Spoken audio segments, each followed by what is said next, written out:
All right, Josh, we are getting near the end. We are on number 21 for episode 121. The greatest NHL player to wear number 21, per the Hockey Writer's greatest NHL player to wear each number article is Stan Mikita.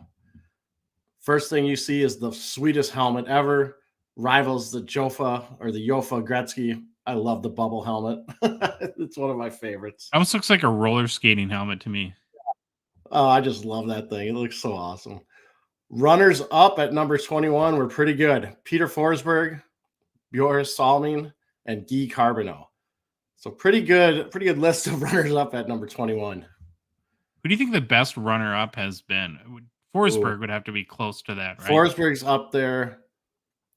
There was one where it's just it was ridiculous. It was ridiculous, and a lot of people messaged us and told us it should have been the other person. Was it 88?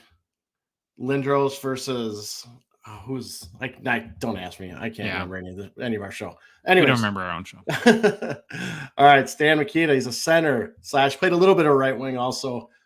Born in, and here we go. I'm gonna call it Sokolsky, Sokolce, Czechoslovakia. So I'll just say he was born in Czechoslovakia.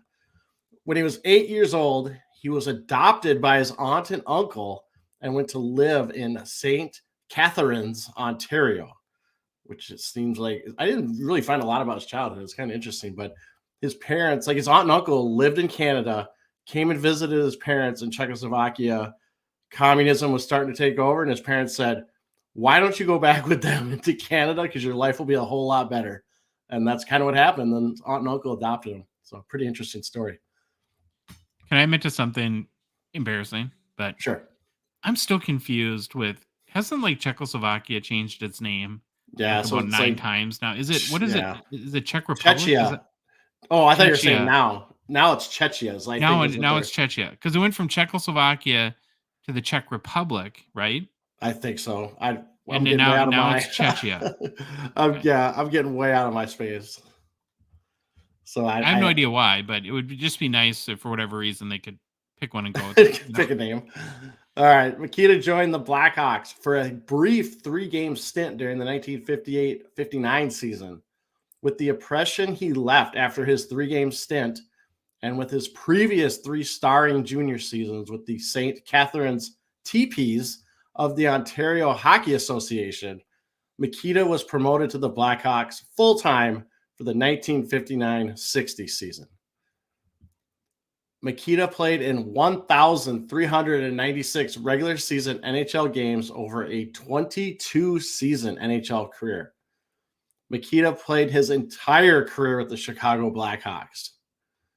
His awards and accomplishments: Hall of Famer, 1-time Stanley Cup winner, 2-time Hart Trophy winner, 4-time Art Ross Trophy winner, 2-time Lady Byng winner, 6-time NHL First All-Star Team selection, 2-time NHL Second All-Star Team selection, 9-time NHL All-Star Game selection, named one of the 100 greatest players by NHL.com, ranked number 47 in the Athletics top NHL players in the post-expansion era or modern era, whichever way you want to look at it.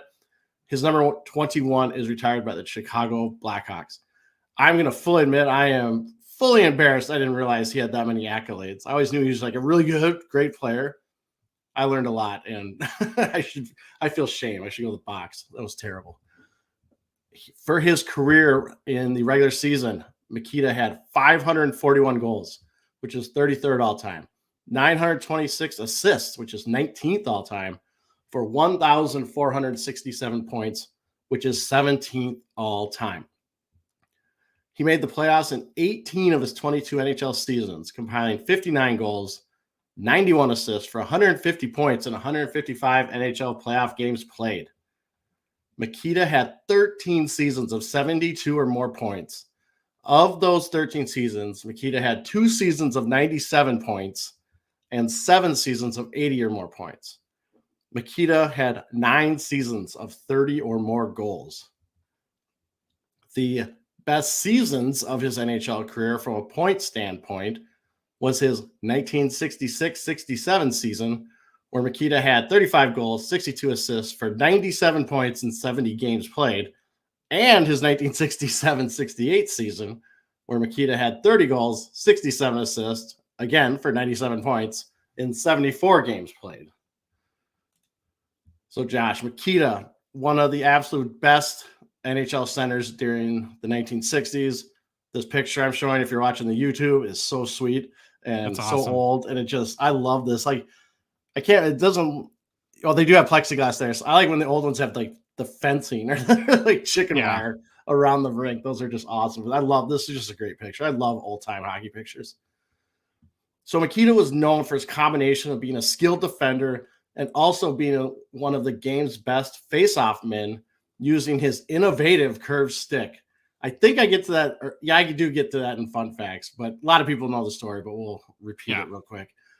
He was also an offensive threat as he could score and had great playmaking ability. All this led to Mikita leading the league in scoring 4 times during the 1960s. Again, I didn't know that. I felt embarrassed. After retiring, Mikita became a golf pro at Kemper Lakes Golf Club.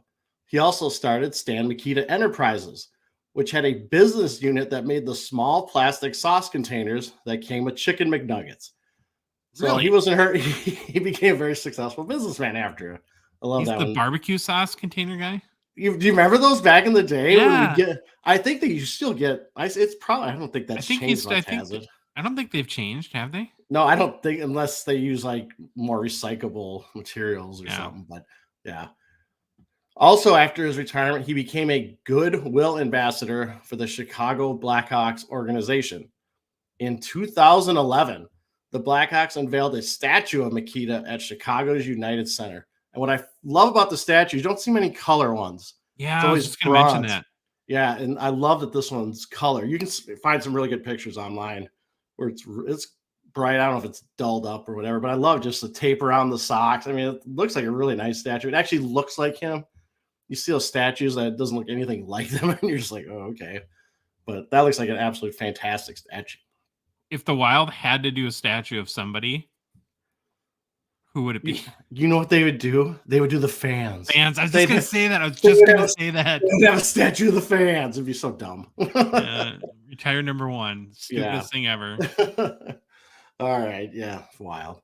All right. Not to bring us down a little bit, but after Mikita's death, it was announced by the Boston University CTE Center that Mikita suffered from stage 3 chronic traumatic, don't even try to make me say this, encephalopathy.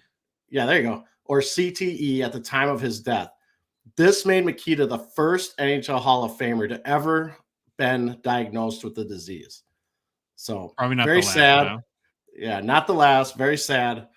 But at least they're doing work on it, and it's coming to light, and they can try to protect the players better than they did in the past. Don't you feel like that there's a little bit less concussions now?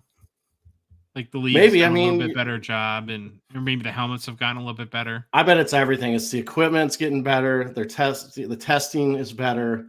The technique teaching, this is USA Hockey. I don't know, Hockey Canada does it, but we introduced body contact now. Very mites, even squirts, and then we're teaching how to check in Pee Wee, even though they can't check.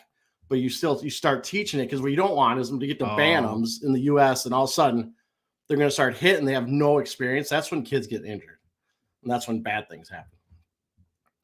All right, so Stan Mikita. That was kind of a little overview. Now I apologize. We have so many fun facts. I went down a rabbit hole with him because I just didn't know that much about him. All right, his nickname was Stosh due to his Slovakian heritage. I could not find why he wore number 21. I looked everywhere and just didn't find anything. His name at birth was Stanislav Guoth, Guoth. However, his name was changed when he moved to Canada. I think Stan Mikita is a better hockey name. That's definitely a cooler hockey I agree with that. I agree with that move. All right, here you go. Here's a good one. Stan Mikita is the only player in NHL history to win the Hart, Conn Smythe, and Lady Byng in the same season. And he did it twice in consecutive seasons. So that's a great one. I love that. He was the nice MVP. Yeah. Well, we'll get into that a little bit too. At the time of his retirement, Only Gordie Howe and Phil Esposito had scored more career points than Stan Mikita. He's the first player in Blackhawks history to have his jersey number retired. First Slovakian player in NHL history to win the cup. Now, here we go about him being nice.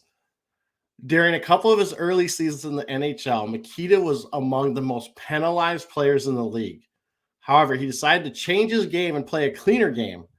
Now, if you're wondering why he decided to do this, this is a story he tells. After he returned home from a road trip, his wife told him that while their daughter was watching the Blackhawks' last road game on television, she turned and asked her mom, "Why does Daddy spend so much time sitting down?" As the camera had showed Mikita in the penalty box. So then he decides to clean up his game. He goes on and wins a Lady Byng. It's just kind of crazy. I hope it's got to be true. I don't think he embellished that or anything. All right, a couple more. During his playing career in 1973, Mikita teamed up with the Chicago businessman Irv. Well, I got to really look at these names.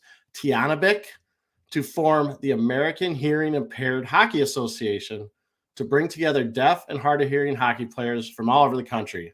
And he founded the Stan Mikita School for the Hearing Impaired, inspired by a friend's deaf son who was an aspiring goalie. He also helped bring the Special Olympics to Chicago, bringing his family out to volunteer at races. So a little cool charity work. I appreciate it because I think I am deaf in one ear, but anything hard of hearing, I like to see that being supported.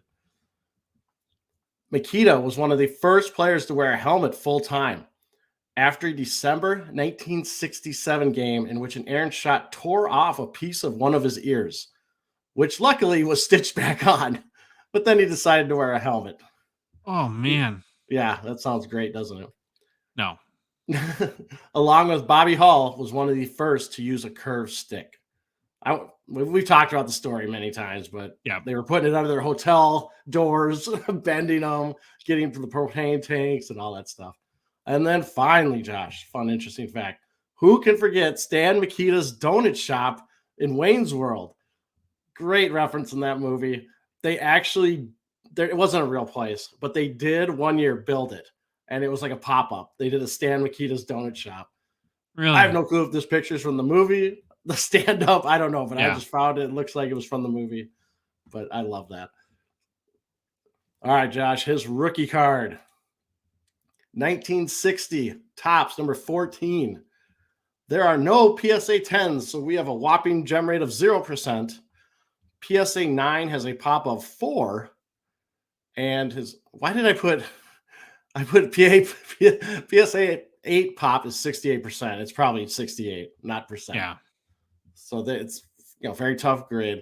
The last sale of a PSA 8 copy was on March 19th of this year via PWCC for $3,240 US. Boy, I want to see who races and gets that first 10. What would that go for? Holy cow. All-time high sale of a PSA 8 copy was only $3,438.88 US via PWCC in January of 2021. So that recent sale was really close to the record high. But as you can see, if you're watching YouTube, just kind of a crazy looking card. I don't know what the design for. It looks like a postage stamp. I don't know what's going on back here with the kind of like Andy Warhol-esque, like pop art almost. It looks like looks like the picture was cut out and threw on top. It's kind of an odd picture. The thing I don't love about the 1960 Topps is like his picture is really small on the card. Yep. Yeah, definitely. It's not my favorite card. I'll just say that. But if you can get a PSA 10 or a 9 even, geez. So that's what we got. Stan Mikita, fantastic player. Learned a lot. Fun facts might have went on longer than his career overview, but it was awesome to research him. So do we have